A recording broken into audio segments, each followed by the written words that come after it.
नमस्कार शेतकरी बंधूंनो, मित्रांनो. नमस्कार. आज 5 मार्च 2026.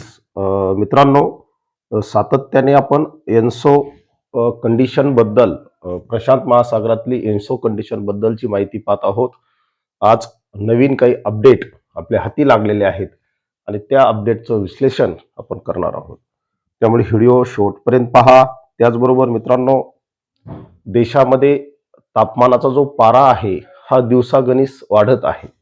त्यामुळे येणाऱ्या काळात देशासह महाराष्ट्रात तापमान वाढणार आहे यात आता कुठेही दुमत नाही. आपण यावर सातत्याने पाठीमागे व्हिडिओ टाकलेले आहेत. यावर्षी तीव्र उन्हाळा आणि सौम्य पावसाळा अशा कंडिशन आपल्याला पाहायला मिळतील. मित्रांनो, त्याची सुरुवात ही प्रशांत महासागरामध्ये झालेली आहे. मित्रांनो, हा जो आहे प्रशांत महासागराचा भाग आहे. या ठिकाणी प्रशांत महासागरातलं जे उबदार पाणी आहे, जे पूर्वेकडे म्हणजे आपल्या भारताकडे व्हायला पाहिजे, ते आता न वाहता ते मित्रांनो पश्चिमेकडे वाहत आहे, अमेरिकेकडे वाहत आहे, पेरू देशाकडे वाहत आहे. दक्षिण अमेरिका आणि उत्तर अमेरिकेच्या खंडाकडे हे पाणी व्हायला सुरुवात झालेली आहे. आणि मित्रांनो, ही आतापर्यंत जर इतिहास पाहिला तर याची सुरुवात ही लवकर झालेली. सध्या जरी प्रशांत महासागरामध्ये तटस्थ कंडिशन्स, लालिना कंडिशन संपून तटस्थ कंडिशन सुरू झालेली आहे. ही तटस्थ कंडिशन फार दिवस राहणार नाही. ती लवकरच मित्रांनो कमकुवत होऊन अल कंडिशन साधारणतः मे पासून उद्भवायला सुरुवात होईल. पण त्याची सुरुवात, पाणी वाहून जाण्याची सुरुवात, उबदार पाणी ज्याला आपण ट्रेडवे म्हणतो, ते पूर्वेकडे वाहून जाण्याची सुरुवात झालेली आहे. याचा अर्थ मित्रांनो, लालिनाकडं, अल्युनोकडे आपण झुकत आहोत, हे त्यावरून आपल्याला स्पष्ट होते. त्यानंतर मित्रांनो, या अल्युनो संदर्भातलाच हा आलेख आहे. सातत्याने दर 15 दिवसाला यामध्ये चेंज होत असतात. आणि मित्रांनो, आपण सध्या पाहतोय फेब्रुवारी, मार्च, एप्रिल म्हणजे फुल मार्च लागलेला आहे. फुल न्यूट्रल कंडिशन, लालिनाचा या ठिकाणी अंत झालेला आहे. आणि मार्च, एप्रिल, मे म्हणजे मे पासूनच आपल्याला अल्युनो उद्भवताना दिसत आहे. ज्यावेळेस भारतामध्ये मान्सून सक्रिय असतो, मान्सूनचा मध्य असतो, या कालखंडात प्रशांत महासागरामध्ये एन्सो जी कंडिशन असणार आहे ती मित्रांनो न्यूट्रल कंडिशन सह त्या ठिकाणी आपल्याला अल्युनो उद्भवत आहे. हा जो लाल आलेख आपल्याला दिसत आहे हा स्पष्ट अल्युनोचे संकेत देत आहे. त्यामुळं सातत्याने आपल्याला या प्रशांत महासागरातील भूमिकेवर लक्ष ठेवावे लागेल.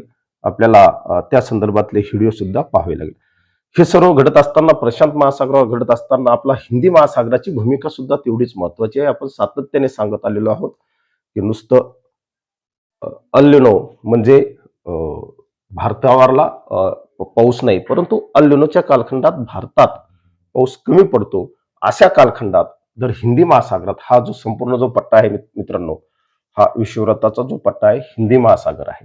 हिंदी महासागरात या ठिकाणी जर गरम उबदार पाणी जर झालं तर त्याला आपण मित्रांनो पॉझिटिव्ह आयओडी म्हणतो. पॉझिटिव्ह आयओडीचे संकेत आपल्याला या ठिकाणी प्राप्त होत आहेत. आणि पॉझिटिव्ह आयओडीच्या कालखंडात मित्रांनो भारतीय उपखंडावर चांगला पाऊस पडायला सहकार्य होत असतं. अल्युनोच्या कालखंडात सुद्धा आपल्याला हिंदी महासागर पाऊस देतो.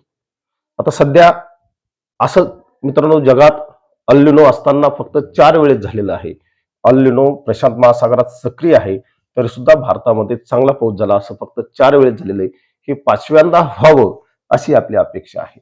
परंतु अल्युनोच्या कालखंडात जेव्हा पॉझिटिव्ह आयओडी असतो तो किती सक्रिय राहील आणि कसा पाऊस देईल याबद्दल अनिश्चितता असते. ठोस सांगता येत नाही. पावसामध्ये प्रचंड वितरणामध्ये असमतोल असतो. दोन पावसात खंड असतो. विशेषतः पर्जन्य छायेचे जे प्रदेश आहेत, मराठवाडा असेल, पश्चिम महाराष्ट्र असेल, पश्चिम महाराष्ट्राचा पूर्व भाग असेल, यामध्ये पुणे, अहिल्यानगर, नाशिक पूर्व हा भाग येतो.